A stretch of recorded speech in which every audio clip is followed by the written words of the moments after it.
ಭಾರತದ ಒಂದೇ ಒಂದು ಸರ್ಜಿಕಲ್ ಸ್ಟ್ರೈಕ್ಗೆ ಪಾಕಿಸ್ತಾನ ಪತರಗುಡ್ತ. ಭಾರತ ಇವತ್ತು ಸರ್ಜಿಕಲ್ ಸ್ಟ್ರೈಕ್ ಮಾಡಿದ ಬಳಿಕ ಪಾಕಿಸ್ತಾನದಿಂದ ಶರಣಾಗತಿಯ ರೂಪದ ಮಾತುಗಳು ಕೇಳಿ ಬರ್ತಾ ಇವೆ. ಪಾಕಿಸ್ತಾನದ ರಕ್ಷಣಾ ಸಚಿವರು ಇವತ್ತು ಮಾಧ್ಯಮಗಳಿಗೆ ಒಂದು ಹೇಳಿಕೆಯನ್ನು ಕೊಟ್ಟಿದ್ದಾರೆ. ಏನು ಅಂತ ಹೇಳಿದ್ರೆ, ಭಾರತದ ಒಂದೇ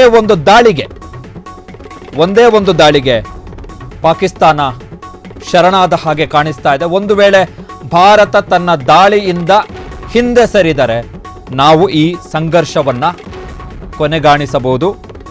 ನಾವು 15 ದಿನಗಳಿಂದಲೂ ಹೇಳ್ತಾ ಬಂದಿದ್ದೀವಿ, ಭಾರತದ ವಿರುದ್ಧ ನಾವು ಯಾವುದೇ ದ್ವೇಷಭರಿತವಾದಂತಹ ಕ್ರಮಗಳನ್ನು ಕೈಗೊಳ್ಳಲ್ಲ. ಒಂದು ವೇಳೆ ನಮ್ಮ ಮೇಲೆ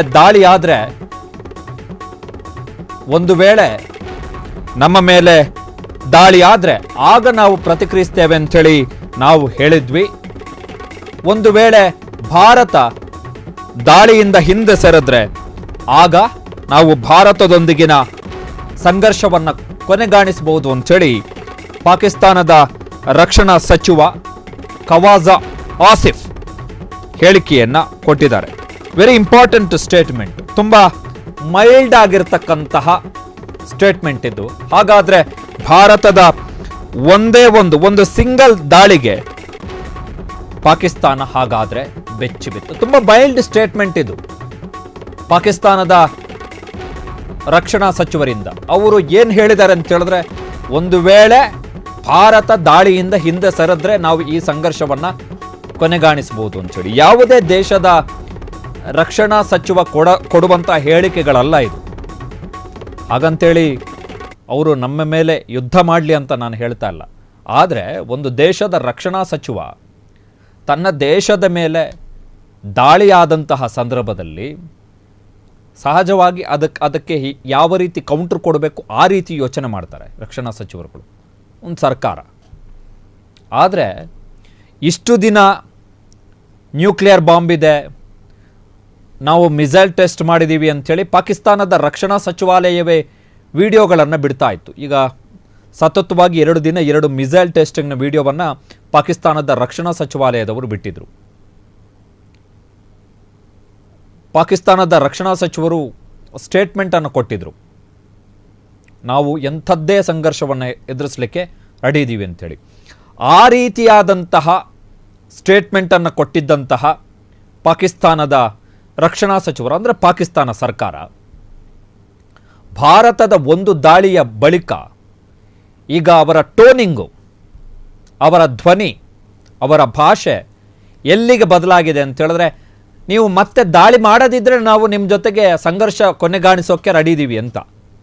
ಅಂದರೆ ಈ ದಾಳಿಯ ಹೊಡೆತ ಬರೀ ಪಾಕಿಸ್ತಾನದ ನೆಲದ ಮೇಲೆ ಅಥವಾ ಪಾಕಿಸ್ತಾನದ ಉಗ್ರಗಾಮಿಗಳ ತಾಣಗಳ ಮೇಲೆ ಆಗಿದ್ದಲ್ಲ, ಬದಲಿಗೆ ಪಾಕಿಸ್ತಾನದ ಜಂಘಬಲ ಅಂತ ಇದೆಯಲ್ಲ, ಪಾಕಿಸ್ತಾನದ ಧೈರ್ಯ, ಅವರ ಜಂಘಬಲ ಏನಿದೆ ಅದನ್ನೇ ಹುಡುಗಿಸ್ಬಿಟ್ಟಿದೆ. ಒಂದು ಭಂಡತನ ಇತ್ತು ಅವರಿಗೆ, ನಾವೇನೋ ಒಂದು ಮಾಡಿಬಿಡ್ತೀವಿ ಅಂತ. ಆ ಭಂಡತನವನ್ನೇ ನಾವು ಕೇವಲ ಒಂದು ದಾಳಿಯಿಂದ, 25 ನಿಮಿಷಗಳ ದಾಳಿ, ಯುದ್ಧ ಅಲ್ಲ, ಮಿಲಿಟರಿ ಆಪರೇಷನ್, ಮಿಲಿಟರಿ ಕಾರ್ಯಾಚರಣೆಯಿಂದ ನಾವು ಅದನ್ನು ಜಂಘಬಲವನ್ನೇ ಒದಗಿಸ್ಬಿಟ್ಟಿದ್ದೀವಿ.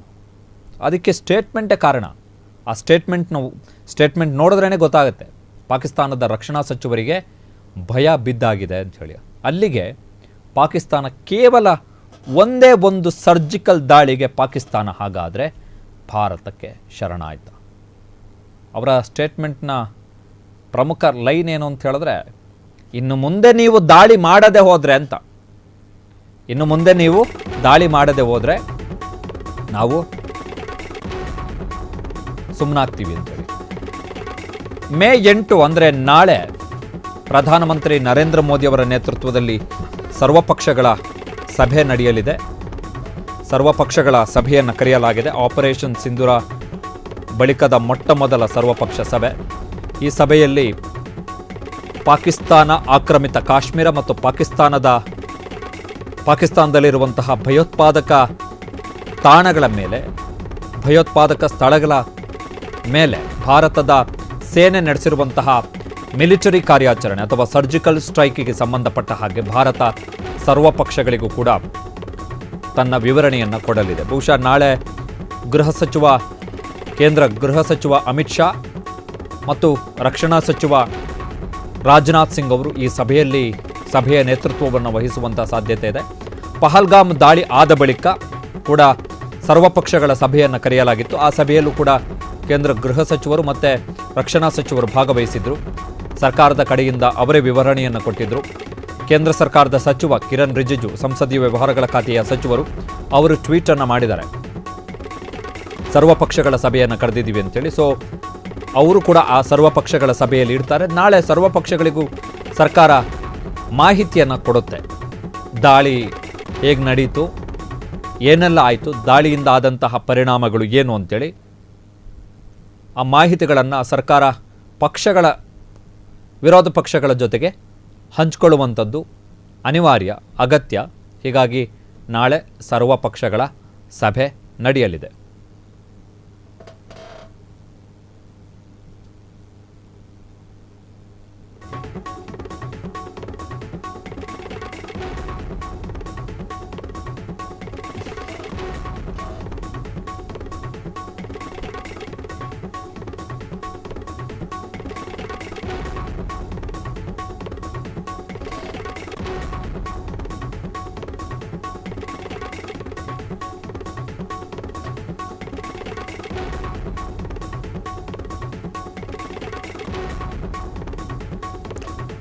ನಾಳೆ ಸರ್ವಪಕ್ಷಗಳ ಸಭೆ ನಡೆಯಲಿದೆ. ಪ್ರಧಾನಮಂತ್ರಿಗಳು ಭಾಗವಹಿಸುವಂಥದ್ದು ಡೌಟ್ ಈ ಸಭೆಯಲ್ಲಿ. ಕೇಂದ್ರ ಗೃಹ ಸಚಿವರು ಮತ್ತು ಕೇಂದ್ರ ರಕ್ಷಣಾ ಸಚಿವರು ಜೊತೆಗೆ ಕೇಂದ್ರ ಸಂಸದೀಯ ವ್ಯವಹಾರಗಳ ಸಚಿವರು ಆ ಸಭೆಯಲ್ಲಿ ಸರ್ಕಾರದ ಪರವಾಗಿ ಭಾಗವಹಿಸಬಹುದು. ಅವರು ವಿರೋಧ ಪಕ್ಷಗಳಿಗೆ ಜೊತೆಗೆ NDAಯ ಪಾಲುದಾರ ಪಕ್ಷಗಳು ಯಾವುದೆಲ್ಲ ಇದ್ದಾವೆ ಮತ್ತು NDA-ಯೇತರ, UPA-ಯೇತರ, NDA-ಯೇತರ ಪಕ್ಷಗಳಿಗೆ ಸರ್ಕಾರ ನಡೆಸಿರುವಂತಹ ಈ ಸರ್ಜಿಕಲ್ ದಾಳಿ, ಅದರಿಂದ ಆಗಿರತಕ್ಕಂತಹ ಪರಿಣಾಮಗಳು, ಜೊತೆಗೆ ಮುಂದೆ ಆಗಬಹುದಾದಂತಹ ಬೆಳವಣಿಗೆಗಳ ಬಗ್ಗೆ ಸರ್ವಪಕ್ಷಗಳಿಗೆ ಮಾಹಿತಿಯನ್ನು ಕೊಡಬಹುದು. ಕಳೆದ ಬಾರಿಯ ಸರ್ವಪಕ್ಷಗಳ ಸಭೆಯ ಬಗ್ಗೆಯೂ ಕೂಡ ಟೀಕೆ ಇದ್ದಿದ್ದೇನು ಅಂತ ಹೇಳಿದ್ರೆ, ಪ್ರಧಾನಮಂತ್ರಿ ನರೇಂದ್ರ ಮೋದಿ ಅವರು ಸರ್ವಪಕ್ಷಗಳ ಸಭೆಯ ಅಧ್ಯಕ್ಷತೆಯನ್ನು ವಹಿಸಿಲ್ಲ ಅಂತೇಳಿ. ಪ್ರಧಾನಮಂತ್ರಿಗಳಾಗಿ ಅವರದ್ದೇ ಅಧ್ಯಕ್ಷತೆಯಲ್ಲಿ ಸಭೆ ನಡೆಯಬೇಕಿತ್ತು. ಅವರು ಸಭೆಗೆ ಬಾರದೆ ಬಿಹಾರದ ಮಧುಬನಿಯಲ್ಲಿ ಚುನಾವಣಾ ಪ್ರಚಾರಕ್ಕೆ ಹೋದರು ಎನ್ನುವಂಥದ್ದು ಪ್ರಮುಖವಾಗಿ ಕಾಂಗ್ರೆಸ್ ಮಾಡಿದ್ದಂಥ ಆರೋಪ.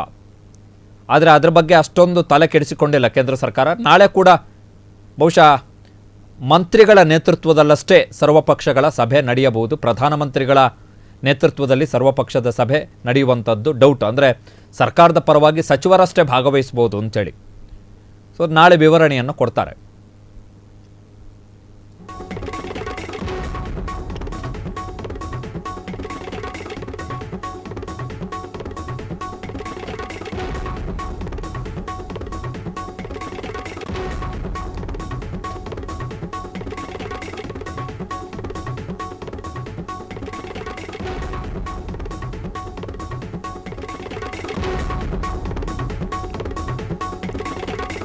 ಆಪರೇಷನ್ ಸಿಂಧೂರದ ಬಳಿಕ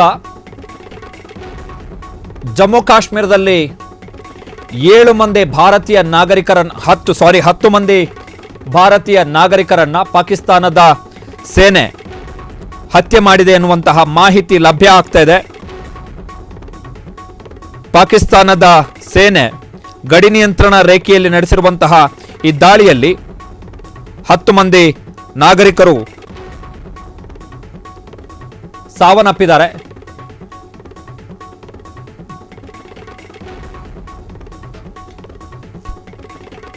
ಸುಮಾರು 33 ಮಂದಿಗೆ ಗಾಯಗಳಾಗಿದೆ ಎನ್ನುವಂಥದ್ದು ಬಂದಿರತಕ್ಕಂತಹ ಮಾಹಿತಿ. ಈಗಾಗಲೇ ಕೇಂದ್ರ ಗೃಹ ಸಚಿವರು ಸೂಚನೆಯನ್ನು ಕೊಟ್ಟಿದ್ದಾರೆ. ಗಡಿಯ ಸಮೀಪದಲ್ಲಿರ್ತಕ್ಕಂತಹ ನಿವಾಸಿಗಳೆಲ್ಲ ಯಾರಿದ್ದಾರೆ ಅವರನ್ನ ಸುರಕ್ಷಿತ ಸ್ಥಳಗಳಿಗೆ ಸ್ಥಳಾಂತರಿಸಬೇಕು ಎನ್ನುವಂತಹ ಸೂಚನೆಯನ್ನ ಕೊಡಲಾಗಿದೆ. ಸರ್ಜಿಕಲ್ ಸ್ಟ್ರೈಕ್ನ ಮಾಹಿತಿ ಸಿಗ್ತಾ ಇದ್ದ ಹಾಗೆ ಈ ದಾಳಿಯನ್ನ ನಡೆಸಲಾಗಿದೆ. 38 ಮಂದಿ ಭಾರತೀಯರಿಗೆ ಗಂಭೀರ ಗಾಯ ಆಗಿರುವಂಥದ್ದು. 2 CRPF ಯೋಧರಿಗೂ ಕೂಡ ಗಂಭೀರ ಗಾಯ ಆಗಿದೆ. 10 ಮಂದಿ ಭಾರತೀಯರು ಈ ಪಾಕಿಸ್ತಾನದ ಅಪ್ರಚೋದಿತ ಗುಂಡಿನ ದಾಳಿ, ಪಾಕಿಸ್ತಾನ ಸೇನೆಯಿಂದ ಪಾಕಿಸ್ತಾನ ರೇಂಜರ್ಸ್ನಿಂದ ನಡೆದಿರುವಂತಹ ಈ ಅಪ್ರಚೋದಿತ ದಾಳಿಯಲ್ಲಿ ಭಾರತದ 10 ಮಂದಿ ನಾಗರಿಕರು ಪ್ರಜೆಗಳು ಸಾವನ್ನಪ್ಪಿದ್ದಾರೆ. ಇತ್ತೀಚಿನ ವರ್ಷಗಳಲ್ಲಿ ಬಹುಶಃ ಏಕಕಾಲಕ್ಕೆ ಇಂತಹ ಅಪ್ರಚೋದಿತ ಗುಂಡಿನ ದಾಳಿ ಅಂದರೆ ಕದನ ವಿರಾಮವನ್ನು ಉಲ್ಲಂಘಿಸಿ ನಡೆಸಲಾಗಿರುವಂತಹ ಗುಂಡಿನ ದಾಳಿಯಲ್ಲಿ ಭಾರತದ ನಾಗರಿಕರು ಇಷ್ಟು ದೊಡ್ಡ ಪ್ರಮಾಣದಲ್ಲಿ ಪಾಕಿಸ್ತಾನದ ದಾಳಿಗೆ ಮೃತಪಟ್ಟಿರುವಂಥದ್ದು ಇದೇ ಮೊದಲು. ಇತ್ತೀಚಿನ ವರ್ಷಗಳಲ್ಲಿ 38 ಮಂದಿ ಭಾರತೀಯರಿಗೆ ಗಂಭೀರ ಗಾಯ ಆಗಿದೆ. ವಿಶೇಷವಾಗಿ ಬಾರಾಮುಲ್ಲಾದಲ್ಲಿ ದಾಳಿಯ ಪ್ರಮಾಣ ಜಾಸ್ತಿ ಆಗಿರುವಂಥದ್ದು. ಸೊ ಹಾಗಾಗಿ ಸರ್ಕಾರ ಅವರನ್ನೆಲ್ಲರನ್ನು ಕೂಡ ಸುರಕ್ಷಿತ ಸ್ಥಳಗಳಿಗೆ ಸ್ಥಳಾಂತರ ಮಾಡಬೇಕು ಅಂತೇಳಿ ಸೂಚನೆಯನ್ನು ಕೊಟ್ಟಿದೆ. ಕುಪ್ವಾರ, ರಜೌರಿ, ಪೂಂಚ್ ಸೆಕ್ಟರ್ನಲ್ಲಿ ಪಾಕಿಸ್ತಾನದ ಸೇನೆಯಿಂದ ದಾಳಿ ನಡೆದಿರುವಂಥದ್ದು. ಭಾರತ ಕೂಡ ಪ್ರತಿದಾಳಿಯನ್ನ ಮಾಡಿದೆ. ಭಾರತ ಕೂಡ ಪಾಕಿಸ್ತಾನದ ಸೇನೆಯ ವಿರುದ್ಧ ಪ್ರತಿದಾಳಿಯನ್ನ ಮಾಡಿದೆ. ಬಟ್ ಕಳೆದ 10 ದಿನಗಳಿಂದ ಅಂದರೆ ಏಪ್ರಿಲ್ 22ನೇ ತಾರೀಕು ಪಹಲ್ಗಾಮ್ನಲ್ಲಿ ದಾಳಿ ಆದ ಬಳಿಕ, ಭಯೋತ್ಪಾದಕ ದಾಳಿ ಆದ ಬಳಿಕ ನಿರಂತರವಾಗಿ ಪಾಕಿಸ್ತಾನದ ಸೇನೆ ಅಪ್ರಚೋದಿತ ಗುಂಡಿನ ದಾಳಿಯನ್ನು ನಡೆಸ್ತಾ ಇರುವಂಥದ್ದು ಗಡಿ ಉದ್ದಕ್ಕೂ ಕೂಡ. ಅದು ಕೂಡ ವಿಶೇಷವಾಗಿ ರಾತ್ರಿಯ ಹೊತ್ತಲ್ಲಿ ದಾಳಿ ನಡೀತಾ ಇದೆ. ಮಾಹಿತಿಗಳ ಪ್ರಕಾರ ಪಾಕಿಸ್ತಾನ ರಾತ್ರಿ ನಡೆಸಿರುವಂತಹ ದಾಳಿಯಲ್ಲಿ ವಿಶ್ವಸಂಸ್ಥೆಗೆ ಸೇರಿದಂತಹ ಕಚೇರಿಯ ಮೇಲೂ ಕೂಡ ಶೆಲ್ ದಾಳಿಯನ್ನು ನಡೆಸಲಾಗಿದೆ. ಅದನ್ನು ಕೂಡ ಧ್ವಂಸಗೊಳಿಸಲಾಗಿದೆ ಎನ್ನುವಂತಹ ಮಾಹಿತಿ ಲಭ್ಯ ಆಗಿದೆ. ಅದಕ್ಕೆ ಪಾಕಿಸ್ತಾನದವರಷ್ಟೇ ಉತ್ತರ ಕೊಡಬೇಕಾಗತ್ತೆ ವಿಶ್ವಸಂಸ್ಥೆಗೆ. ನಮ್ಮ ಜವಾಬ್ದಾರಿ ಅಲ್ಲ ಅದು. ಆ್ಯಕ್ಚುಲಿ ಯಾಕೆ ದಾಳಿ ಮಾಡಿದ್ರು, ಅಪ್ರಚೋದಿತವಾಗಿ ದಾಳಿಯನ್ನು ಮಾಡಲಿಕ್ಕೆ ಏನು ಕಾರಣ ಇತ್ತು ಪಾಕಿಸ್ತಾನ ಸೇನೆಯವರಿಗೆ ಎನ್ನುವಂಥದ್ದನ್ನು ಅವರಷ್ಟೇ ವಿವರಣೆ ಕೊಡಬೇಕಾಗತ್ತೆ ವಿಶ್ವಸಂಸ್ಥೆಗೆ.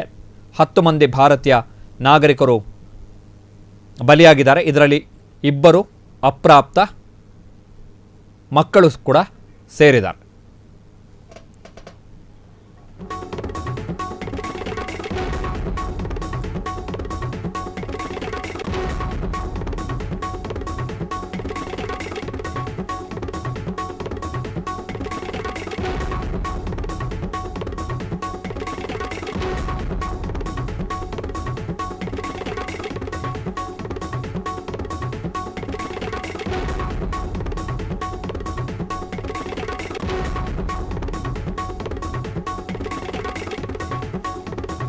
ಸೊ ಪಾಕಿಸ್ತಾನ ಮೆಂದಾರ್, ಮನ್ಕೋಟ್, ಬಾಲ್ಕೋಟ್, ಕೃಷ್ಣ ಘಾಟಿ, ಸಗ್ರಾ, ಶಾಪುರ್ ಖಿರ್ನಿ ಏರಿಯಾದಲ್ಲಿ ತನ್ನ ದಾಳಿಯನ್ನು ನಡೆಸಿದೆ. ಪೂಂಚ್ನಲ್ಲೂ ಕೂಡ ಪಾಕಿಸ್ತಾನದ ಸೇನೆ ಅಪ್ರಚೋದಿತ ಗುಂಡಿನ ದಾಳಿಯನ್ನು ಮಾಡಿರುವಂಥದ್ದು. 10 ಹಲವು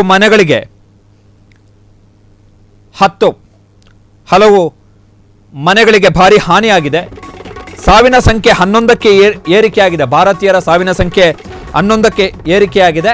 43 ಮಂದಿ ನಾಗರಿಕರಿಗೆ ಈ ಪಾಕಿಸ್ತಾನ ಸೇನೆಯ ಅಪ್ರಚೋದಿತ ಗುಂಡಿನ ದಾಳಿಯಿಂದ ಗಾಯಗಳಾಗಿದೆ. ಇದರ ನಡುವೆ ಪಾಕಿಸ್ತಾನದಲ್ಲೂ ಕೂಡ ಇವತ್ತು ತುರ್ತು ಸಭೆ ನಡೆದಿದೆ. ಭಾರತದ ಸರ್ಜಿಕಲ್ ದಾಳಿಯ ಬಳಿಕ ನಡೆದಿರುವಂತಹ ತುರ್ತು ಸಭೆಯಲ್ಲಿ ಪಾಕಿಸ್ತಾನದ ಸೇನೆಗೆ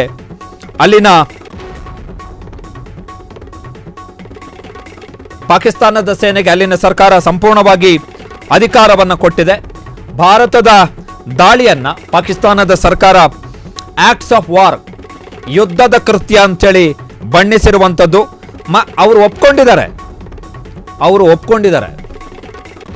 ದಾಳಿಯನ್ನ ಪಾಕಿಸ್ತಾನದವರು ಒಪ್ಪಿಕೊಂಡಿದ್ದಾರೆ. ಸೊ ತುರ್ತು ಸಭೆ ನಡೆಯಿತು ಪಾಕಿಸ್ತಾನದಲ್ಲೂ ಕೂಡ. ಅಲ್ಲಿನ ಸೇನಾ ಮುಖ್ಯಸ್ಥರು ಮತ್ತು ಪ್ರಧಾನಮಂತ್ರಿಗಳ ನೇತೃತ್ವದಲ್ಲಿ ತುರ್ತು ಸಭೆ ನಡೆಯಿತು. ತುರ್ತು ಸಭೆಯಲ್ಲಿ ಮಾಹಿತಿಯನ್ನು ಕೊಡಲಾಗಿದೆ. ಈಗ ಪಾಕಿಸ್ತಾನದಿಂದ ಬರ್ತಿರ್ತಕ್ಕಂಥ ಮಾಹಿತಿಗಳ ಪ್ರಕಾರ ಪಾಕಿಸ್ತಾನದ ಸೇನೆಗೆ ಅಲ್ಲಿನ ಸರ್ಕಾರ ಸಂಪೂರ್ಣವಾಗಿ ಅಧಿಕಾರವನ್ನು ಕೊಟ್ಟಿದೆ. ನೀವು ಯಾವುದೇ ಕ್ರಮಗಳನ್ನು ಕೈಗೊಳ್ಳಲಿಕ್ಕೆ ಸರ್ವ ಸ್ವತಂತ್ರರು, ಭಾರತದ ಪ್ರತಿದಾಳಿಗೆ ಸಂಬಂಧಪಟ್ಟ ಹಾಗೆ ಅಂಥೇಳಿ ಮಾಹಿತಿಗಳು ಬರ್ತಾ ಇರುವಂಥದ್ದು. ಸೊ ಅವರು ಕೂಡ ಹೇಳಿದ್ದಾರೆ, ನಾವು ಪ್ರತಿದಾಳಿಯನ್ನು ಮಾಡ್ತೀವಿ ಅಂತೇಳಿ ಪಾಕಿಸ್ತಾನ ಕೂಡ ಹೇಳ್ಕೊಂಡಿದೆ.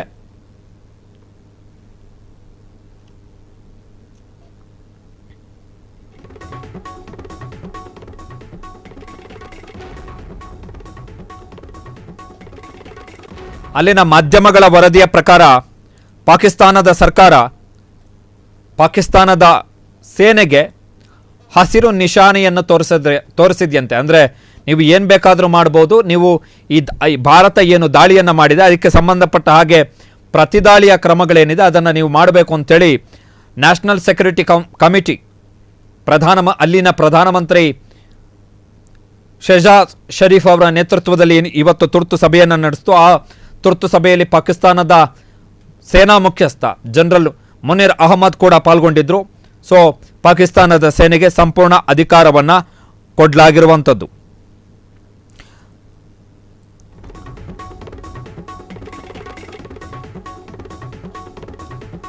ಪಾಕಿಸ್ತಾನ ಕೂಡ ಸುಮಾರು 12 ಗಂಟೆಗಳ ಕಾಲ ತನ್ನ ದೇಶದಲ್ಲಿ ವಿಮಾನಗಳ ಹಾರಾಟವನ್ನು ನಿಲ್ಲಿಸಿತ್ತು, ಲಾಹೋರ್, ಕರಾಚಿ ಮತ್ತು ಇಸ್ಲಾಮಾಬಾದ್ನಲ್ಲಿ. ಸೊ ಈಗ ಆ ವಿಮಾನಗಳ ಹಾರಾಟ ಮತ್ತೆ ಶುರುವಾಗಿದೆ ಎನ್ನುವಂತಹ ಮಾಹಿತಿ ಲಭ್ಯ ಆಗ್ತಾ ಇದೆ.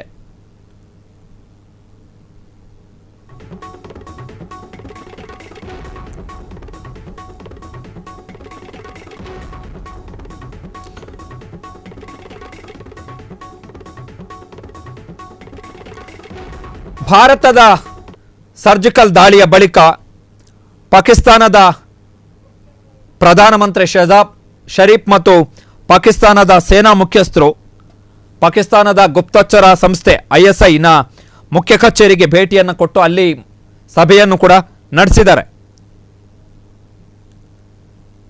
ಸೊ ಪಾಕಿಸ್ತಾನದ ಸೇನೆಗೆ ಸಂಪೂರ್ಣ ಅಧಿಕಾರವನ್ನು ಕೊಡಲಾಗಿರುವಂಥದ್ದು. ಇತ್ತ ಪಾಕಿಸ್ತಾನ ಸೇನೆ ನಡೆಸಿರುವಂಥ ಅಪ್ರಚೋದಿತ ಗುಂಡಿನ ದಾಳಿಯಲ್ಲಿ ಸುಮಾರು 11 ಮಂದಿ ನಾಗರಿಕರು, ಭಾರತೀಯ ನಾಗರಿಕರು, ಭಾರತ ಪಾಕಿಸ್ತಾನದ ಗಡಿಯಲ್ಲಿ ಏನು ಸಮೀಪದಲ್ಲಿ ವಾಸವಿರುವಂಥ ನಾಗರಿಕರಲ್ಲಿ 11 ಮಂದಿ ಒಟ್ಟು ಬಲಿಯಾಗಿರುವಂಥದ್ದು, 45 ಮಂದಿ ಗಾಯಗೊಂಡಿದ್ದಾರೆ. ಇತ್ತೀಚಿನ ವರ್ಷಗಳಲ್ಲಿ ನಡೆದಿರುವಂಥ ಅತ್ಯಂತ ಭೀಕರ ಅಪ್ರಚೋದಿತ ಗುಂಡಿನ ದಾಳಿ ಪಾಕಿಸ್ತಾನದ ಸೇನೆಯ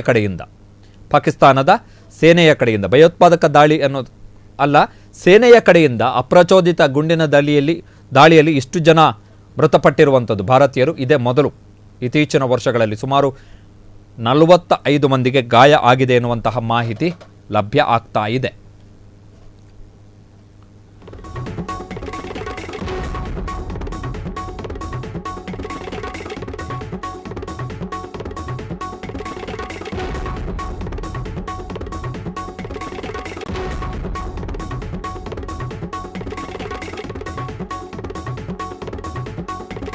ನರೇಂದ್ರ ಮೋದಿ ಅವರು ರಾಷ್ಟ್ರಪತಿ ದ್ರೌಪದಿ ಮುರ್ಮು ಅವರನ್ನು ಭೇಟಿ ಮಾಡಿ ವಿವರಣೆಯನ್ನು ಕೊಟ್ಟರು. ನಿನ್ನೆ ರಾತ್ರಿ 1 ಗಂಟೆಯಿಂದ 1 ಗಂಟೆ 30 ನಿಮಿಷದವರೆಗೆ ಆಗಿರ್ತಕ್ಕಂತಹ ಸರ್ಜಿಕಲ್ ದಾಳಿಯ ಬಗ್ಗೆ ರಾಷ್ಟ್ರಪತಿಗಳಿಗೆ ವಿವರಣೆ ನೀಡುವಂಥದ್ದು ಚುನಾಯಿತ ಸರ್ಕಾರದ ಜವಾಬ್ದಾರಿ. ಕಾರಣ ಏನು ಅಂತ ಹೇಳಿದ್ರೆ, ರಾಷ್ಟ್ರಪತಿಗಳು 3 ಸೇನೆಗಳ ಮಹಾದಂಡನಾಯಕರು.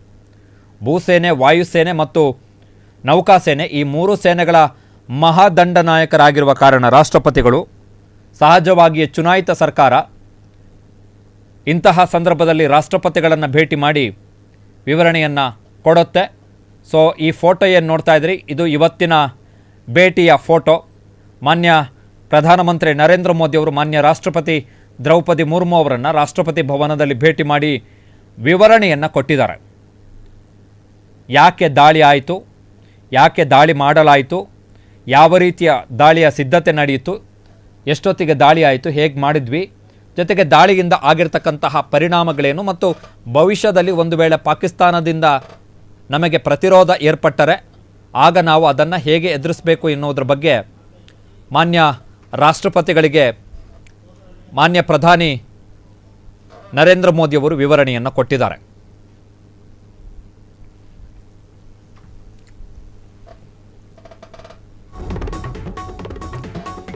ಇದರ ನಡುವೆ ಪ್ರಧಾನಮಂತ್ರಿಗಳು ವಿದೇಶ ಪ್ರವಾಸವನ್ನು ಕೈಗೊಳ್ಳಬೇಕಿತ್ತು. ಕ್ರೊಯೇಷಿಯಾ ಒಳಗೊಂಡಂತೆ 3 ಪ್ರಮುಖ ರಾಷ್ಟ್ರಗಳಿಗೆ ತಮ್ಮ ವಿದೇಶ ಭೇಟಿಯನ್ನು ಕೂಡ ಪ್ರಧಾನಮಂತ್ರಿಗಳು ರದ್ದುಗೊಳಿಸಿದ್ದಾರೆ. ಕಾರಣ ಸದ್ಯದ ಸನ್ನಿವೇಶದಲ್ಲಿ ವಿದೇಶ ಪ್ರವಾಸ ಸೂಕ್ತ ಅಲ್ಲ. ಕಾರಣ ಏನು ಅಂತ ಹೇಳಿದ್ರೆ, ಆಲ್ರೆಡಿ ನಾವು ಪಾಕಿಸ್ತಾನದ ಮೇಲೆ ಸರ್ಜಿಕಲ್ ದಾಳಿಯನ್ನು ಮಾಡಲಾಗಿದೆ, ಅವರು ಹೊಡೆತ ತಿಂದಿದ್ದಾರೆ. ಸೊ ಪಾಕಿಸ್ತಾನ ಸೈಲೆಂಟ್ ಆಗಿರುತ್ತೆ ಅಂಥೇಳಿ ಭಾವಿಸಿಕೊಂಡು ನಾವು ಸುಮ್ಮನೆ ಇರೋದು ಕೂಡ ತಪ್ಪು. ಪ್ರತಿಯೊಂದು ರಾಷ್ಟ್ರಕ್ಕೆ ಆ ರಾಷ್ಟ್ರಕ್ಕೆ ಈಗ ಅವರ ಅನಿವಾರ್ಯತೆ, ಅವರ ಮಿಲಿಟರಿ ಮತ್ತು ಅವರ ಚುನಾಯಿತ ಸರ್ಕಾರ ಈಗ ಅವರು ಪ್ರೂವ್ ಮಾಡಬೇಕಾಗತ್ತೆ ಈಗ ಅವರ ಜನಕ್ಕೆ ಅವರ ಶಕ್ತಿ ಸಾಮರ್ಥ್ಯಗಳೇನು ಅಂತೇಳಿ. ಬಟ್ ನಮ್ಮ ತಂಟೆಗೆ ಬಂದರೆ ನಾವು ಹೊಡೆದು ಬಿಸಾಕ್ತೀವಿ, ಅದು ಗೊತ್ತವರಿಗೆ. ಹಾಗಾಗಿ ರಕ್ಷಣಾ ಸಚಿವರು ದಾಳಿ ಆದ ತಕ್ಷಣ ಶರಣಾಗತಿ, ಒಂಥರ ಶರಣಾಗತಿ ಅದು.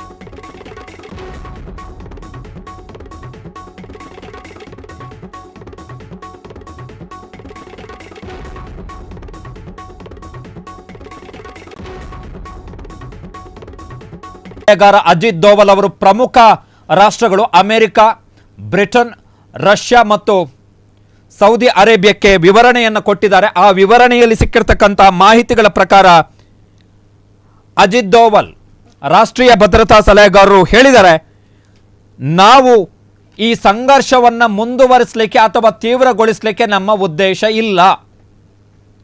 ಈ ಸಂಘರ್ಷ ಏನಿದೆ ಇದನ್ನು ಮುಂದುವರಿಸುವುದಕ್ಕಾಗಲಿ ಅಥವಾ ತೀವ್ರಗೊಳಿಸುವುದಕ್ಕಾಗಲಿ ನಮ್ಮ ಉದ್ದೇಶ ಇಲ್ಲ.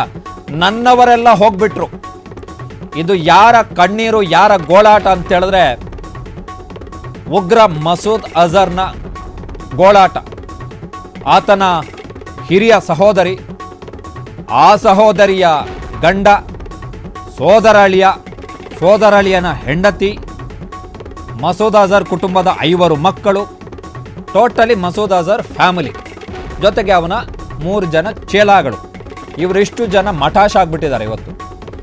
ಈ ದಾಳಿ ಆದ ಬಳಿಕ ಈಗ ಮಸೂದ್ ಅಜರ್ ಗೊಳೋ ಅಂತೇಳಿ ಹತ್ಕೊಂಡು ಕೂತಿದ್ದಾನಂತೆ ಪಾಕಿಸ್ತಾನದಲ್ಲಿ. ಗೊಳೋ ಅಂತೇಳಿ ಹತ್ಕೊಂಡು ಕೂತಿದ್ದಾನೆ. ಈ ವಿಡಿಯೋ ಏನಿದೆ ಈಗ ಏನು ನೋಡ್ತಾ ಇದ್ದೀರಿ, ಅದು ಮಸೂದ್ ಅಜರ್ನ ಆ ವಿಡಿಯೋ ಏನಿದೆ, ಬಿಲ್ಡಿಂಗ್ ಏನಿದೆ, ಅದು ಮಸೂದ್ ಅಜರ್ನ ಉಗ್ರಗಾಮಿ ಚಟುವಟಿಕೆಗಳ ತಾಣವಾಗಿದ್ದಂತಹ ಬಿಲ್ಡಿಂಗು, ಐಷಾರಾಮಿ ಬಿಲ್ಡಿಂಗು. ಪಾಕಿಸ್ತಾನದವರು ದುಡ್ಡು ಕೊಟ್ಟು ಮಸೂದ್ ಅಜರ್ನನ್ನು ಅವನ ಜೈಷ್ ಇ ಮೊಹಮ್ಮದ್ ಸಂಘಟನೆಯನ್ನು ನಡೆಸಲಿಕ್ಕೆ ಅವಕಾಶವನ್ನು ಮಾಡಿಕೊಟ್ಟಿದ್ರಲ್ಲಿ ಅಲ್ಲೇ ವ್ಯವಸ್ಥೆ ಇವರೇ ಪಾಕಿಸ್ತಾನದವರೇ ವ್ಯವಸ್ಥೆ ಮಾಡಿದ್ದು. ಪಾಕಿಸ್ತಾನದ ಮಿಲಿಟರಿ, ISI ಮತ್ತು ಪಾಕಿಸ್ತಾನದ ಸರ್ಕಾರ ಅದೇ ಬಿಲ್ಡಿಂಗನ್ನು ಟಾರ್ಗೆಟ್ ಮಾಡಿ ಹೊಡೆದಿದ್ದೀವಿ ಇವತ್ತು ನಾವು. ಬಹವಲ್ಪುರ್ನಲ್ಲಿ ಅದೇ ಬಿಲ್ಡಿಂಗನ್ನು ಟಾರ್ಗೆಟ್ ಮಾಡಿ ಹೊಡೆದಿದ್ದೀವಿ. ಜೈಷ್ ಇ ಮೊಹಮ್ಮದ್ ಸಂಘಟನೆ ಸುಮಾರು 18 ಎಕರೆ ವಿಸ್ತೀರ್ಣದಲ್ಲಿರ್ತಕ್ಕಂತಹ ಉಗ್ರ ತಾಣ. ಅದರಲ್ಲಿ ಅತ್ಯಂತ ವೈಭವೋಪೇತ, ನೋಡಿ ಆ ಬಿಲ್ಡಿಂಗ್ನ ಫ್ರಂಟ್ ಡೋರ್ ನಿಮಗೆ ನೋಡಿದ್ರೆ ಗೊತ್ತಾಗುತ್ತೆ. ಆ ಬಿಲ್ಡಿಂಗ್ನ ಒಂದು ಡೋರ್ ಕಾಣಿಸುತ್ತೆ ಆ ವಿಡಿಯೋದಲ್ಲಿ. ಆ ಡೋರ್ ನೋಡಿದ್ರೆ ಗೊತ್ತಾಗುತ್ತೆ ಹೇಗಿದ್ದಿರ್ಬೋದು ಆ ಬಿಲ್ಡಿಂಗು ಅಂತೇಳಿ. ವೈಭವೋಪೇತ ಬಿಲ್ಡಿಂಗು. ಆ ಬಿಲ್ಡಿಂಗ್ನಲ್ಲಿ ಈ ಪಕ್ಕದಲ್ಲಿ ಕಾಣಿಸ್ಕೊತಾ ಇದ್ದಾನಲ್ಲ ಇವನೇ ಮಸೂದ್ ಅಜರ್ ಅಂತೇಳಿ, ಜೈಷ್ ಇ ಮೊಹಮ್ಮದ್ ಸಂಘಟನೆಯ ಸಂಸ್ಥಾಪಕ, ಭಾರತದ the second most wanted terrorist ಇವನು. First the most wanted terrorist Masood Azhar. ಅವನ ಕುಟುಂಬದವರೆಲ್ಲ ಭಾರತದ ಒಂದು ಕ್ಷಿಪಣಿ ದಾಳಿಗೆ ಮಠಾಶ್ ಆಗಿಬಿಟ್ಟಿದ್ದಾರೆ. ಮಠಾಶ್ ಗೋಳಾಟ ಈಗ ಗೊತ್ತಾಗಿರುತ್ತೆ ಅವನಿಗೆ. ಫ್ಯಾಮಿಲಿಯವರನ್ನು ಕಳ್ಕೊಬಿಟ್ರೆ ಏನೆಲ್ಲ ಆಗುತ್ತೆ ಅಂತೇಳಿ ಈಗ ಬಹುಶಃ ಸ್ವಲ್ಪ ಆದರೂ ಅದರ ರುಚಿ ಏನು, ಅವೆಲ್ಲ ಹೃದಯ ಇರುವಂತಹ ಕರುಣಾಜೀವಿಗಳೇನಲ್ಲ ಇವರೆಲ್ಲ ಕಟಕರು. ಇವರೆಲ್ಲ ಮುಂದಿನ ಜನ್ಮದಲ್ಲಿ ಏನಾಗಿ ಹುಡ್ತಾರೋ ಗೊತ್ತಿಲ್ಲ. ಯಾಕಂತ ಹೇಳಿದ್ರೆ ಅಷ್ಟು ಪಾಪಗಳನ್ನು ಮಾಡಿದ್ದಾರೆ. ಸೊ ಅವನಿಗೆ ಈಗ ಅವನ ಸಹೋದರಿಯ ಗಂಡ ಅಂದರೆ ಅವನ ಭಾವ, ಜೊತೆಗೆ ಮಕ್ಕಳು, ಸಂಬಂಧಿಕರ ಮಕ್ಕಳು, ಇವರೆಲ್ಲ ಈಗ ಕ್ಷಿಪಣಿ ದಾಳಿಗೆ ನಿನ್ನೆ ಪಾಪ ನಿದ್ದೆ ಮಾಡ್ತಾಯಿದ್ರು. ಕ್ಷಿಪಣಿ ಬಂದು ಬಿದ್ದಾದ ಬಳಿಕ ಗೊತ್ತಾಗಿದ್ದು ಬಿದ್ದಿದೆ ಅಂತೇಳಿ. ಮಸೂದ್ ಅಜರ್ ಅಲ್ಲಿ ಇರಲಿಲ್ಲ ಅನಿಸುತ್ತೆ ಬಹುಶಃ ನಿನ್ನೆ. ಕಾರಣ ಏನು ಅಂತ ಹೇಳಿದ್ರೆ ಮಸೂದ್ ಅಜರ್ನ ಟಾರ್ಗೆಟ್ ಮಾಡ್ತಾರೆ ಅಂತೇಳಿ ಪಾಕಿಸ್ತಾನದವರಿಗೆ ಮೊದಲೇ ಗೊತ್ತಿತ್ತು. ಮಸೂದ್ ಅಜರ್ ಮತ್ತು ಹಫೀಜ್ ಸಯೀದ್. ಸೊ ಅವರನ್ನು ಶಿಫ್ಟ್ ಮಾಡಿದರು. ಮಸೂದ್ ಅಜರ್ ಕುಟುಂಬದ 5 ಮಕ್ಕಳು ಸತ್ತೋಗಿದ್ದಾರೆ. ಮಸೂದ್ ಅಜರ್ನ 3 ಆಪ್ತರು ಅಂದರೆ ಚೇಲಾಗಳು, ಬಟ್ಟಂಗಿಗಳು, ಅವರು ಸತ್ತೋಗಿದ್ದಾರೆ. ಜೊತೆಗೆ ಮಸೂದ್ ಅಜರ್ನ ಸಹೋದರಿ ಸತ್ತೋಗಿದ್ದಾಳೆ, ಅವಳ ಗಂಡ ಸತ್ತೋಗಿದ್ದಾನೆ. ಸೊ ಮಸೂದ್ ಅಜರ್ ಈಗ ತನ್ನವರನ್ನೆಲ್ಲ ಕಳ್ಕೊಂಡು ಗೊಳೋ ಅಂಥೇಳಿ ಹತ್ಕೊಂಡು ಕೂತಿದ್ದಾನೆ. ಹಿಂಗಾಯಿತು ನನ್ನ ಪರಿಸ್ಥಿತಿ ಅಂತೇಳಿ. ಆ್ಯಕ್ಚುಲಿ ಟಾರ್ಗೆಟ್ ಇದ್ದಿದ್ದೇ ನೀನು. ಅದು ಹೆಂಗೆ ಬಚಾವಾದೆ ಗೊತ್ತಿಲ್ಲ. ಪಾಕಿಸ್ತಾನದವರು ಕರ್ಕೊಂಡೋಗಿ ಬಚಾವ್ ಮಾಡಿರ್ತಾರೆ, ಯಾಕಂದ್ರೆ ಮಾಹಿತಿ ಇರುತ್ತೆ. ಶಿಫ್ಟ್ ಮಾಡಿದ್ದಾರೆ ಅವರು, ದಾಳಿ ಆಗಬಹುದು ಅನ್ನೋ ಕಾರಣಕ್ಕೋಸ್ಕರ ಶಿಫ್ಟ್ ಮಾಡಿದ್ದಾರೆ. ನಮ್ಮ ಟಾರ್ಗೆಟ್ ಇದ್ದಿದ್ದೇ ಇವನು ಹೋಗಿದ್ದಿದ್ರೆ ಜೈಷ್ ಇ ಮೊಹಮ್ಮದ್ ಇನ್ನಷ್ಟು ದುರ್ಬಲ ಆಗ್ತಾ ಇತ್ತು.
ನಮ್ಮ ಬುಡಕ್ಕಿಟ್ಟಿದ್ದಾರೆ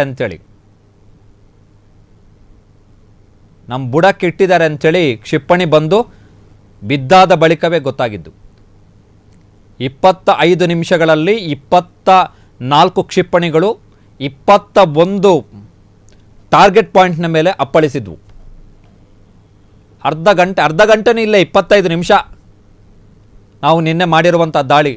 ಆ 25 ನಿಮಿಷದ ಒಂದು ದಾಳಿಗೆ ಪಾಕಿಸ್ತಾನ ಸಾಕ್ತಾ ಇರುವಂತಹ ನಾಯಿಗಳು, ಮಸೂದ್ ಅಜರ್ ಇವರೆಲ್ಲ ತಂಡ ಹೊಡೆದು ಬಿಟ್ಟಿದ್ದಾರೆ.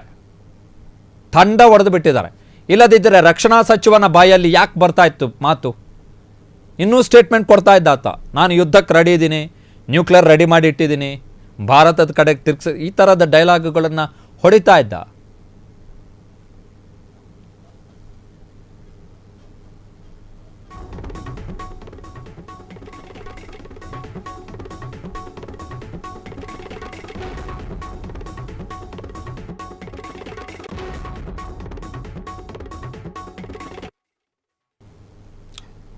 ಸೊ ಇದು ಆಪರೇಷನ್ ಸಿಂಧೂರದ ಲೇಟೆಸ್ಟ್ ಅಪ್ಡೇಟ್.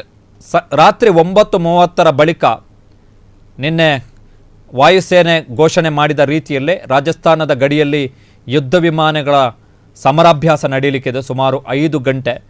ಸೊ ಅದಾದ ಬಳಿಕದ ಬೆಳವಣಿಗೆಗಳು ಕೂಡ ವೆರಿ ಇಂಪಾರ್ಟೆಂಟ್. ಸೊ ಇದು ಈ ಕ್ಷಣದ ಸುದ್ದಿ.